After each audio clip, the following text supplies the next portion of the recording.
effectivement, je vais vous parler d'incertitude au travers de mon dernier ouvrage qui s'appelle, de façon un peu peut-être provocante, Bienvenue en incertitude. Vous aurez compris que je veux ici souligner que l'incertitude, qui est en général présentée comme quelque chose de négatif et de dangereux, présente aussi un intérêt.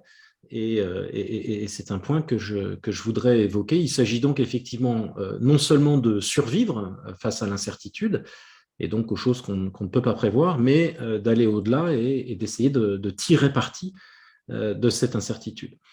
Je vais le faire effectivement, vous l'avez dit, avec deux casquettes. Une première casquette, effectivement, de professeur dans une école de management. Donc, c'est l'objet de mes recherches et de mes travaux et du travail que je fais avec des entreprises, puisque j'interviens beaucoup auprès d'entreprises, alors principalement des grandes organisations, mais pas que, publiques et privées, qui sont confrontées à l'incertitude et qui donc cherchent des moyens pour, là encore, hein, non seulement s'en protéger, mais si possible en tirer parti, mais aussi avec une autre casquette qui est celle d'entrepreneur que je n'ai plus, mais que j'ai eu pendant très longtemps, donc d'un acteur de l'économie peut-être plus directement confronté à l'incertitude, en particulier quand on est une toute petite structure. On verra tout à l'heure que l'incertitude, c'est en quelque sorte la matière première de l'entrepreneuriat et de l'innovation, donc c'est là qu'on va y trouver des opportunités. Alors, je voulais, effectivement, je vais vous parler pendant une petite quarantaine de minutes, et puis après, on laissera évidemment du temps pour les questions. Donc voilà, on pourrait évidemment, c'est un sujet sur lequel on pourrait passer des heures et des heures, donc je vais vous donner quelques éléments qui, selon moi, me semblent intéressants sur cette question de l'incertitude. La première, c'est de faire une distinction qui me semble importante, parce que la confusion existe très souvent entre le risque et l'incertitude. Et les deux, effectivement, sont souvent mélangés, et la distinction a été faite, pourtant, il y a en fait juste un siècle, par un économiste qui est peu connu, qui s'appelait Frank Knight, qui a écrit, donc il y a juste 100 ans, en 1921, un ouvrage tout à fait fondamental, même si, comme souvent les livres d'économie, il n'est pas exactement facile à lire.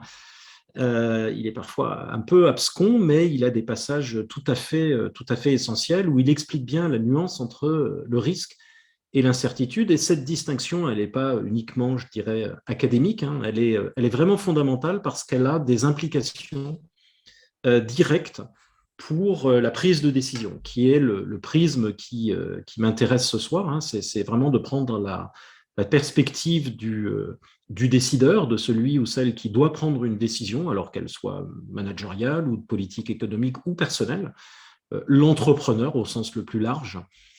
Et donc, il convient de distinguer le risque et l'incertitude. Alors, le risque, c'est quoi? En un sens, on sait tous intuitivement ce que c'est que le risque, mais ce que dit Knight, c'est que le risque va concerner des événements répétés et connus,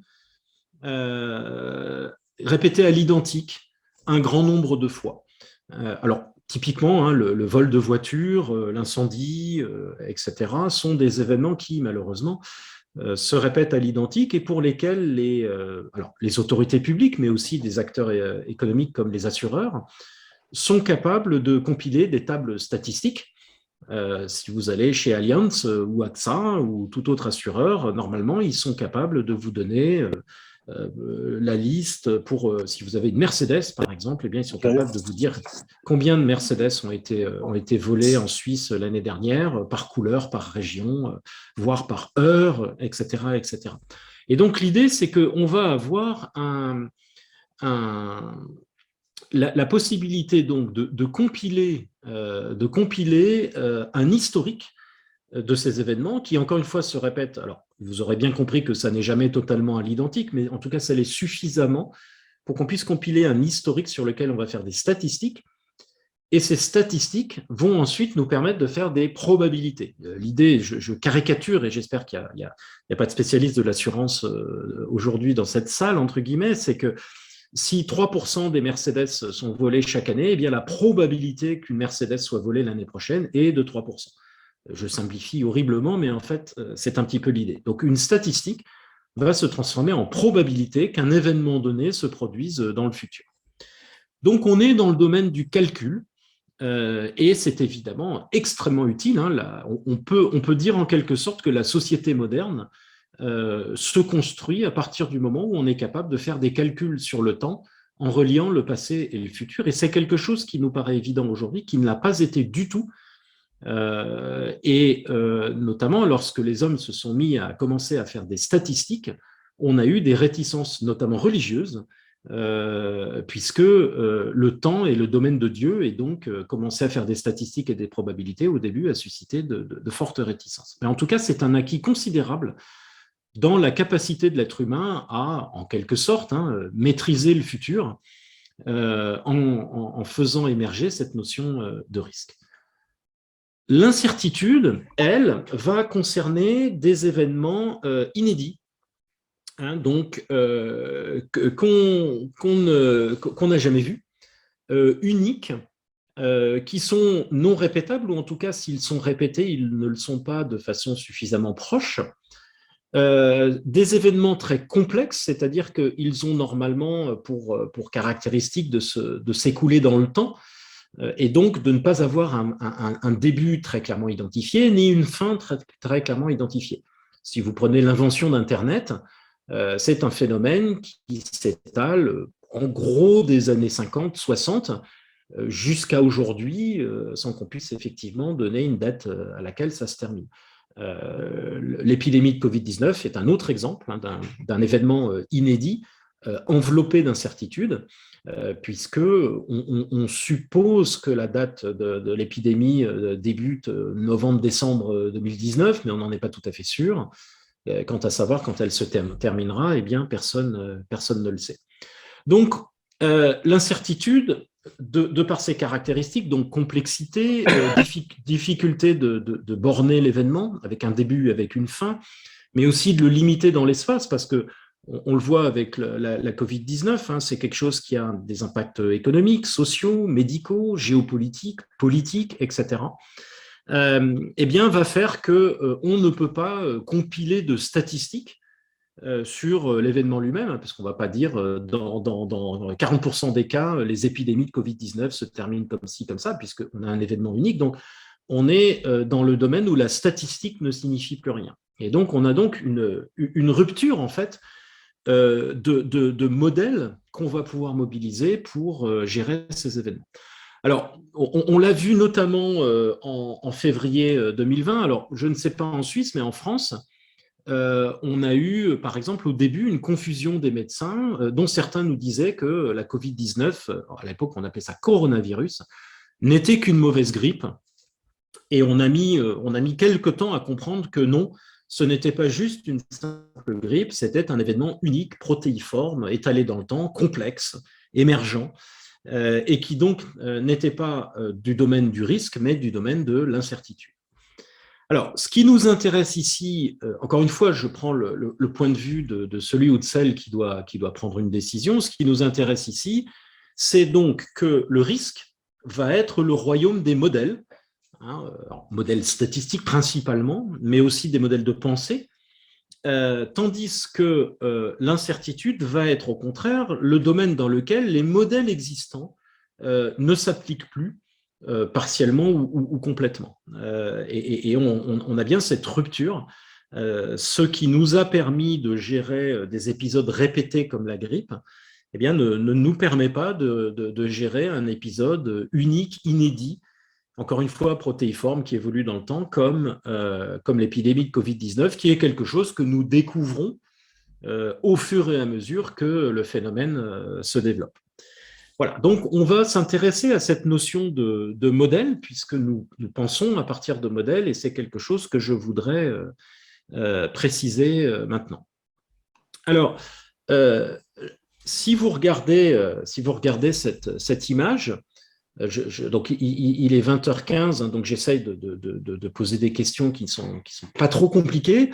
Que voyez-vous? Je ne sais pas si vous avez accès à votre chat. Bon, la question n'est pas trop dure, donc j'espère que j'aurai quelques réponses.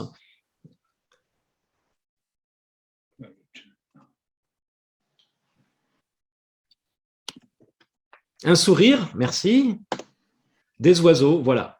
Merci à vous deux. Vous avez résumé effectivement ce qu'on voit.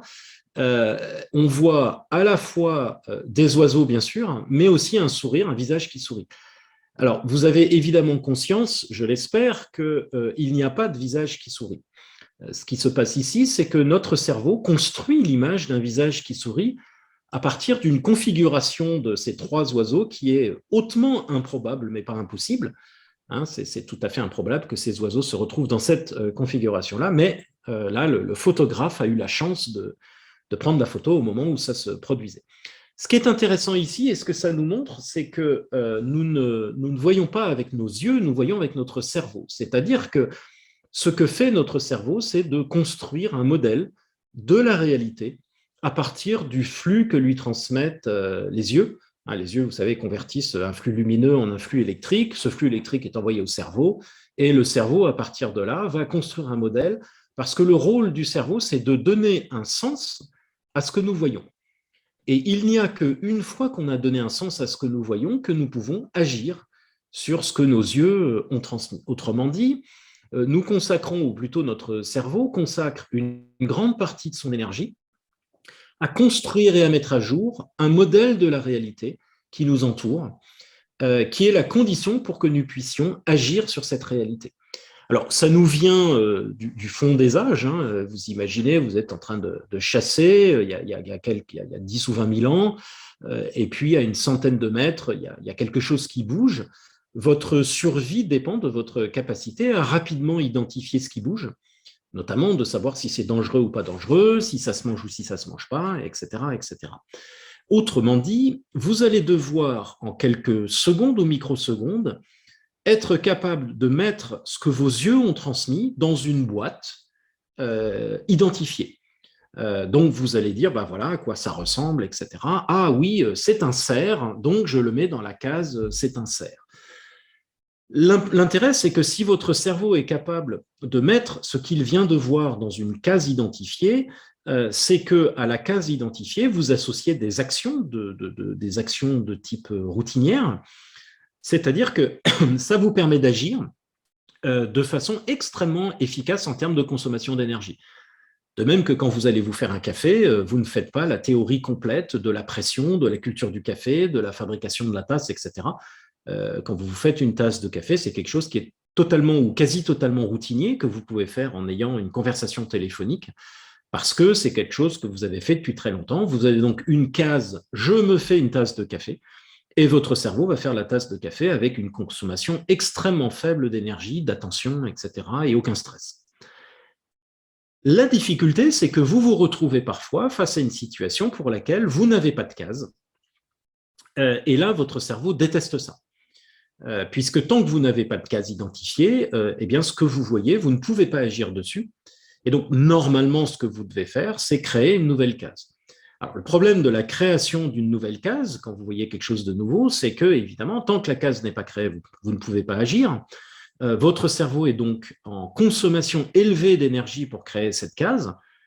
Vous allez regarder si l'animal a des dents longues, etc., etc. Je ne vais pas filer la métaphore plus que ça. Votre cerveau donc consomme de l'énergie pour créer cette case. Tant que la case n'est pas créée, vous êtes en danger puisque vous ne pouvez pas agir. Donc le cerveau est stressé.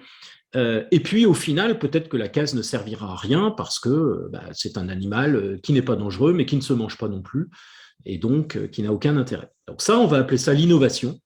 La création d'une nouvelle case, d'une nouvelle situation qui, évidemment, est risquée, incertaine, qui donnera peut-être pas grand-chose.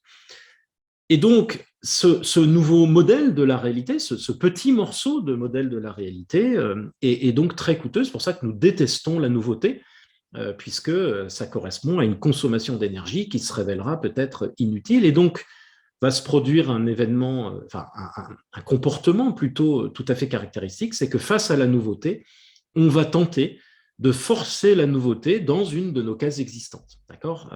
Rappelez-vous ce que j'évoquais tout à l'heure en février 2020, quand je crois que le chef du service épidémiologie d'un grand hôpital parisien a dit non, non, non, le coronavirus, c'est en gros comme la grippe.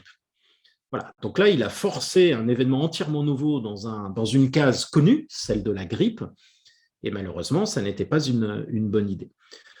Donc, notre cerveau va constamment créer, maintenir, mettre à jour un modèle de la réalité que moi j'appelle un modèle mental. Ce modèle, il est celui de notre réalité physique. Donc, vous êtes assis, j'imagine, sur une chaise ou sur votre canapé, en face d'un écran avec une caméra, etc. Tout ça est bien identifié par votre cerveau. Mais vous construisez également un modèle de la réalité, on va dire, tacite, intangible.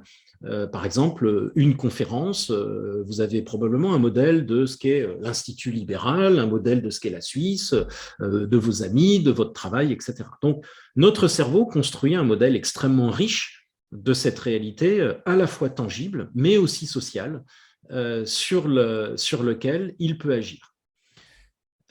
Pourquoi ce modèle est important? Eh bien, parce que il va être en fait le fondement du collectif. Alors, peut-être certains ou certaines d'entre vous ont lu cet ouvrage donc de Harari, Sapiens. Si ça n'est pas le cas, je vous le recommande. C'est la saison des fêtes, donc vous aurez peut-être du temps pour le lire. Alors, il y a plein de raisons pour lesquelles cet ouvrage est passionnant. Celle qui nous intéresse ici, c'est qu'en fait, Harari pose une question finalement assez basique, mais comme toutes les grandes questions de recherche, elle paraît simple, mais la réponse est fascinante.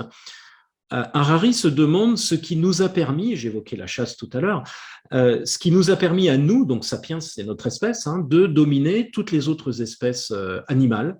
Donc on est au sommet de la chaîne alimentaire, alors qu'en fait, on est plutôt moyen en tout, on ne court pas très vite, on n'est pas très fort par rapport aux gorilles, nos yeux ne voient pas très loin, notre capacité olfactive est minable, on n'entend pas très bien, on grimpe pas super bien aux arbres, etc. Donc on est plutôt moyen en tout, et malgré ça, on a réussi à dominer toutes les autres espèces animales. Et cette question-là, elle est fondamentale. La réponse que donne Harari, alors qui est un peu intrigante, parce que ce n'est pas forcément celle qu'on aurait pu donner, eh bien, ce qui nous a permis de dominer les autres espèces animales, ce n'est pas seulement ou premièrement l'intelligence, l'adaptation, qui sont les réponses qu'on entend souvent. Sa réponse, c'est que nous sommes capables de créer des collectifs. C'est fondamentalement notre capacité à collaborer. Alors évidemment, les abeilles et les fourmis collaborent aussi, mais elles le font sur des choses qui n'ont pas varié depuis probablement des centaines de milliers d'années, voire des millions d'années. Donc des choses qui, même si elles sont relativement sophistiquées parfois, restent globalement routinières. Une fourmi fera la même chose quasiment toute sa vie et il n'y a pas de grand changement. Sapiens, donc nous, sommes les seuls à être capables de faire collaborer. Là, il y a 3 éléments qui sont fondamentaux dans ce qu'évoque Harari. Sapiens, on est donc les seuls à pouvoir faire collaborer des gens, 1, qui ne se connaissent pas, 2, en très grand nombre, et 3, sur des tâches complexes, incertaines, mal définies, évolutives, etc. Alors, ces tâches, ça va être, à l'origine, c'était la chasse, mais ça va devenir le commerce, l'innovation, le management, le gouvernement, une équipe de football, etc., etc. Vous savez que, quel que soit votre travail, vous n'avez pas sur votre table un manuel de 1500 pages qui précise exactement ce que vous devez faire dans chacune des circonstances qui est possible d'imaginer. C'est évidemment totalement impossible. Une très, très large part de votre travail n'est pas du tout spécifiée. Et donc, c'est cette collaboration qui nous rend uniques, c'est-à-dire c'est ce qui fait que face à un mammouth, seul, on n'a quasiment aucune chance, mais si on amène 3 camarades, eh bien, c'est le mammouth qui n'a plus aucune chance, même s'il y a 3 mammouths. Donc, on est capable de collaborer, même si on ne se connaît pas, en très grand nombre. Ça va donner des mécanismes de marché, la création des organisations, etc., sur des tâches complexes. La question que pose ensuite Harari, très logiquement, c'est qu'est-ce qui permet à des gens qui ne se connaissent pas de collaborer sur des tâches complexes, mal spécifiées? Et sa réponse, eh bien, c'est ces fameux modèles mentaux, c'est-à-dire ce qu'il dit, c'est que ce qui nous permet de travailler ensemble, comme on le fait là depuis exactement 23 minutes, c'est que nous partageons des croyances communes. D'accord ? Donc, les croyances communes, ce que moi j'appelle des modèles mentaux, ce qu'on évoquait à l'instant avec la chasse, ce que construit notre cerveau, le sens que l'on donne au monde, eh bien, c'est ce qui fonde le collectif. Et donc, au cœur de chaque collectif se trouve un paquet de modèles mentaux, au moins deux en général, que l'on soit une entreprise, que l'on soit une équipe, que l'on soit une religion, que l'on soit un pays, bien sûr, que l'on soit un métier. Eh bien, ce qui unit ces collectifs, ce qui, je dirais, les définit, ce sont des paquets de modèles mentaux. Donc là, on voit tout de suite le lien entre ce qui constitue le collectif et l'identité du collectif, identité qui, en tout cas, c'est l'idée que je défends, va être représentée, caractérisée par ces fameux modèles mentaux. Alors, une des choses que je fais notamment dans mes interventions auprès des entreprises, dans un contexte d'incertitude et de bouleversement et de rupture, c'est d'amener les entreprises, ou les organisations, parce que ce ne sont pas forcément que des entreprises, c'est d'amener les organisations à prendre conscience de leurs modèles mentaux fondamentaux, ce qui fonde leur identité, et à les assumer et à les développer. Donc, vous avez, en fait, quand on regarde ces notions de modèles mentaux, ils existent à trois niveaux. On a donc d'abord le niveau individuel. En gros, c'est le sens que je donne à ce que je vois dans mon environnement. On a ensuite un niveau plutôt collectif, hein, c'est le sens que mon organisation donne à ce qu'elle voit. Alors, par organisation, il faut entendre entreprise, hein, ou organisation type administration publique, mais aussi peut-être ma profession, hein, si je suis un avocat, un comptable, un joueur de football, un chanteur, etc. Mais j'ai des modèles mentaux qui sont liés à cette profession. Vous savez qu'évidemment, certaines professions ont des identités extrêmement fortes, professeurs, etc., etc. Et puis, on a un troisième niveau qui est le niveau sociétal, hein, qui est, sans grande surprise, c'est le sens que la société donne à ce qu'elle voit. Et donc, on va avoir des modèles mentaux au niveau sociétal qui vont être, en quelque sorte, le ciment, la base sur laquelle la société se construit et évolue. Là où ça devient intéressant, en tout cas là où cette notion de modèle mental commence à jouer un rôle très important, c'est que, on l'a vu, l'incertitude a pour effet de remettre en question nos croyances. Alors, on l'a vu, pour prendre un exemple presque caricatural, hein, au moment des différents confinements, a émergé le télétravail. Le télétravail, avant les confinements, était quelque chose de très minoritaire. Beaucoup de gens estimaient que, en gros, si je caricature, mais à peine, le télétravail était réservé pour les gens qui n'avaient pas d'ambition de carrière, et c'était considéré par les DRH comme un avantage en nature, mais encore une fois, pour des gens qui préféraient un style de vie par rapport à une carrière au sein de l'organisation. Patatras, arrive le confinement, le télétravail devient la clé pour sauver les entreprises. On commence à parler de futur du travail, on commence à parler d'un rôle tout à fait crucial du télétravail dans la façon dont on va repenser le travail, etc., etc. Et donc, on voit bien que l'émergence de l'incertitude consiste, en tout cas, à remettre en question nos modèles mentaux. Des choses que l'on croyait qui étaient vraies avant deviennent fausses, des impossibles deviennent possibles, ou vice-versa. Et donc, ça mine nos croyances. Or, je l'évoquais tout à l'heure, ces croyances sont le fondement du collectif. Et donc, on a cette espèce d'enchaînement assez implacable. L'incertitude mine les croyances étant le fondement du collectif. On voit comment l'incertitude peut miner le collectif et donc considérablement fragiliser les organisations.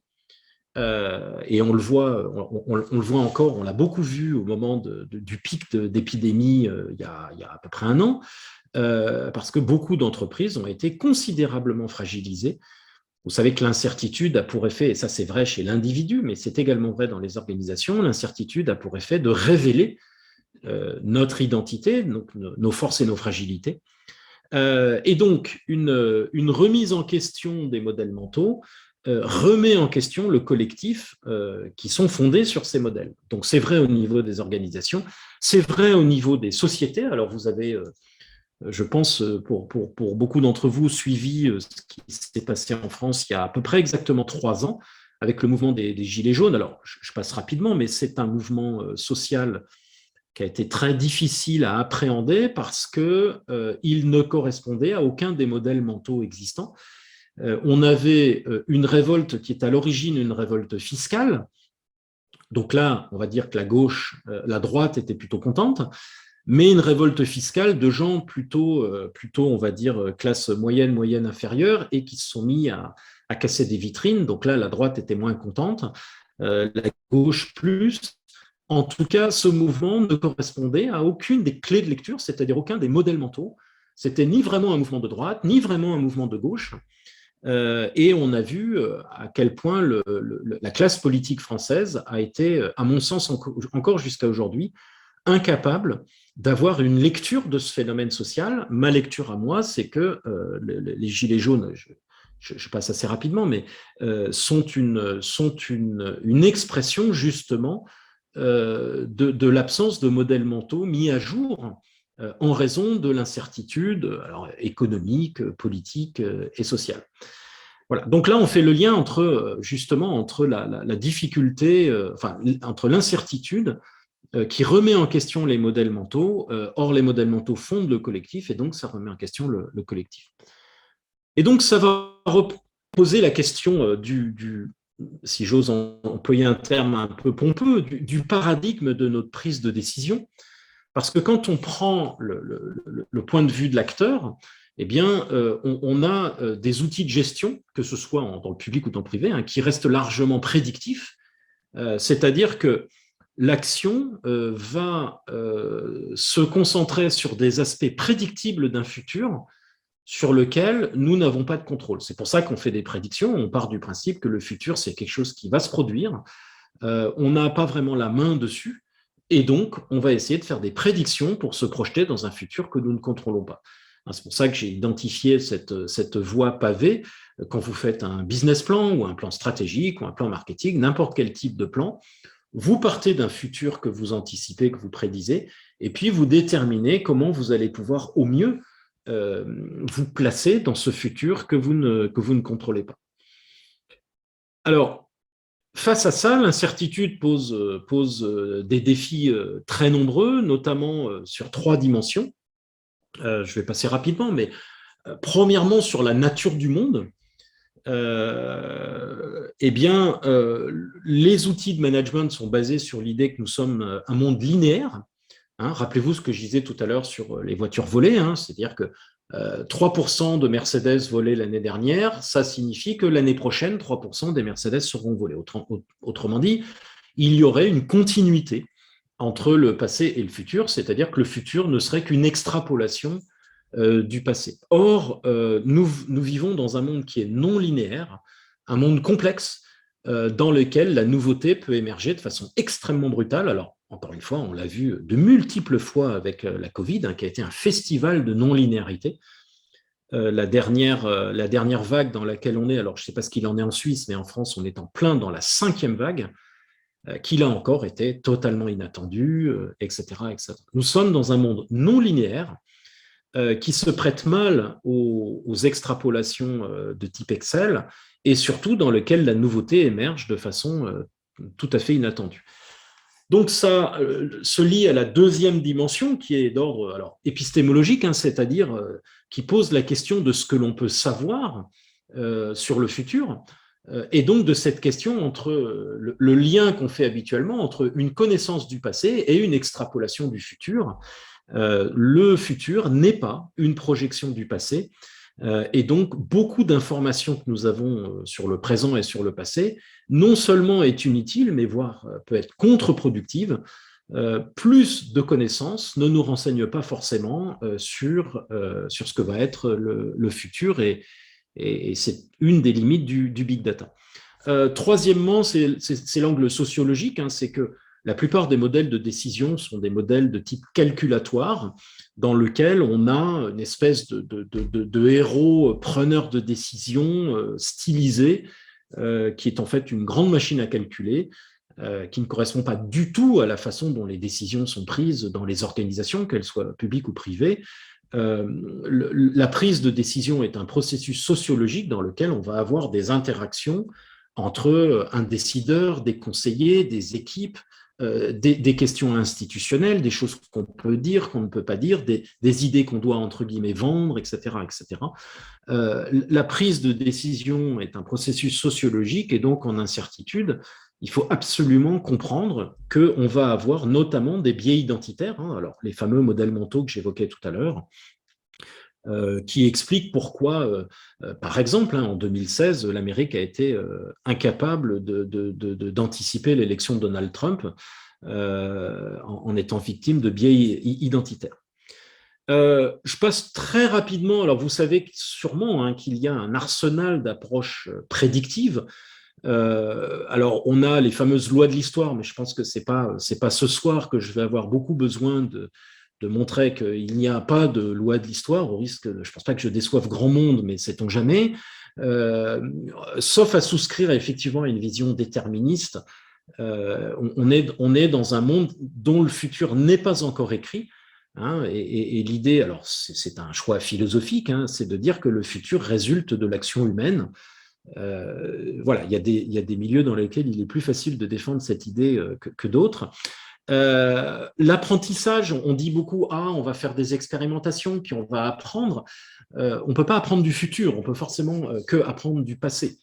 Et donc là, on est victime de ce que j'évoquais tout à l'heure, c'est-à-dire que les leçons qu'on a tirées du passé ne sont pas forcément pertinentes pour des événements futurs qui seront très largement inédits. Donc là, l'apprentissage peut être un enfermement, en fait. Hein. Alors, ça ne veut pas dire qu'il ne faut pas apprendre, mais ça veut dire que l'apprentissage, c'est par définition tourné vers le passé. Alors, l'extrapolation, je l'ai dit tout à l'heure, hein, c'est l'idée que le futur se déduit du passé hein, par continuité. Or, je l'évoquais tout à l'heure, on est dans un monde qui est fondamentalement discontinu, donc c'est extrêmement dangereux. Ce n'est pas parce qu'on a une tendance pendant un moment qu'on aura une tendance toujours. Hein. Et ça vaut pour les fameuses méga-trends, hein, dont vous avez sans doute entendu parler, qui n'existent que dans l'esprit des gens qui écrivent des livres sur ce sujet-là. Il n'y a pas de méga-trends. Une tendance, c'est juste quelque chose qui s'est déroulé jusqu'à aujourd'hui, mais qui peut être inversé demain. La modélisation qui consiste évidemment je l'évoquais tout à l'heure, à construire un modèle, elle a ses limites, de même que notre modèle mental a ses limites, puisque comme c'est un modèle, il laisse forcément des choses de côté. Or, ce que nous laissons de côté dans un modèle reflète qui nous sommes, c'est-à-dire que nous allons estimer que tel élément n'est pas important par rapport à tel autre. C'est un choix qui reflète un biais identitaire, qui peut avoir des conséquences catastrophiques. Alors, les scénarios, hein, très, très, très employés aujourd'hui, mais qui sont largement aussi, eux, du domaine prédictif. Les fameux signaux faibles. Ah oui, il y avait des signaux faibles, mais ce qu'on oublie de dire souvent quand on mobilise les signaux faibles, c'est qu'ils ne sont faibles que parce que notre modèle les désigne comme faibles. Et dans le feu de l'action, il y a des millions et des millions de signaux qui peuvent nous embrouiller. Les analogies, je le disais tout à l'heure, hein, aucun événement incertain n'est identique au précédent, donc les analogies sont très dangereuses. La guerre en Afghanistan n'a rien à voir avec la guerre du Vietnam, même s'il s'agit d'une insurrection dans un pays pauvre. Donc les analogies peuvent être utiles à condition de bien en comprendre les limites. Donc on a appris des choses sur le coronavirus à partir de ce qui s'était passé pour la grippe espagnole en 1918, bien sûr, parce que dans les deux cas, c'est une épidémie, mais ces deux épidémies sont très, très, très différentes, et donc il faut avoir conscience des limites des analogies. Alors, que faire? Je voulais un peu terminer par ça. Il y a trois... Alors, au risque de vous décevoir, je ne vais pas vous donner la solution pour la décision en incertitude. Hein. S'il y en avait une, je pense que ça se saurait. Trois choses. D'abord, on ne se passera pas de prédiction. La prédiction nous rend fragiles, mais on a besoin de prédiction. Si dans votre entreprise, vous ne faites pas de prédiction, votre produit ne sortira pas l'année prochaine, ça c'est certain. Quand on se lance dans un produit, il faut prévoir la phase de développement, il faut anticiper la commercialisation, la mise en place de réseaux de distribution, etc. Vous devez connaître ça fort bien. Donc, il n'est pas question de dire qu'on va se passer de la prédiction. Il est juste question de dire que, attention, la prédiction nous rend fragiles puisque beaucoup de choses qu'on aura prédites ne se produiront pas et beaucoup de ce qui se produira, eh bien, on ne l'aura pas prédit. Donc, il y a une fragilité ici dont je crois les décideurs doivent avoir conscience. Et donc, à partir de là, il va s'agir d'envisager ce que moi j'appelle des futurs à éviter, mais plus généralement ici, on va avoir des postures que j'appelle prudentielles. On va être ici dans les paradigmes d'adaptation et de prudence. Typiquement, je ne suis pas capable de savoir avec certitude s'il pleuvra cet après-midi ou pas, et donc je vais prendre un parapluie. Donc là, le focus se déplace de la prédiction, qui est donc difficile, à ce que je fais si l'événement auquel j'ai pensé se produit. Et là, on peut faire des choses très intéressantes. On peut dire, je ne vais pas avoir une seule usine en Chine, je vais en avoir 3 dans le monde, comme ça, s'il se passe quelque chose en Chine, un incendie, un tremblement de terre ou autre, eh bien, j'aurai 2 autres usines à disposition. Donc, je n'essaye pas de prédire ce qui va se passer en Chine, je dis juste, au cas où il se passerait quelque chose qui bloquerait mon usine, eh bien, j'aurai 2 autres usines de près. Ça, c'est le côté prudentiel. Et puis l'autre, qui est en quelque sorte un paradigme entrepreneurial, hein, qui est de dire l'avenir résulte de l'action humaine, il résulte d'un futur que je souhaite, et donc là, on peut mobiliser tout l'arsenal entrepreneurial et innovation, qui est que en fait, les entrepreneurs se nourrissent de l'incertitude. Voilà, donc pour terminer, j'ai commencé en disant qu'on focalise notre action sur des aspects prédictibles d'un futur qu'on estime ne pas pouvoir contrôler. Ça, c'est ce qu'on va faire typiquement dans le management, qu'il soit privé ou public. Et en fait, l'idée que je défends, c'est que si on se focalise sur des aspects contrôlables d'un futur, notamment en agissant par petites étapes, qui, elles, sont assez largement contrôlables, eh bien, on n'a plus besoin de prédire l'avenir. Donc, dans un cas, on a un paradigme ou une posture de type calculatoire. Dans l'autre, on a une posture entrepreneuriale qui, en gros, reprend une citation assez célèbre, qui est que la meilleure façon de prédire l'avenir, c'est de le construire soi-même. Voilà, je crois que j'ai pris une quarantaine de minutes. Je vous ai dit pas mal de choses et je suis disponible pour vos questions.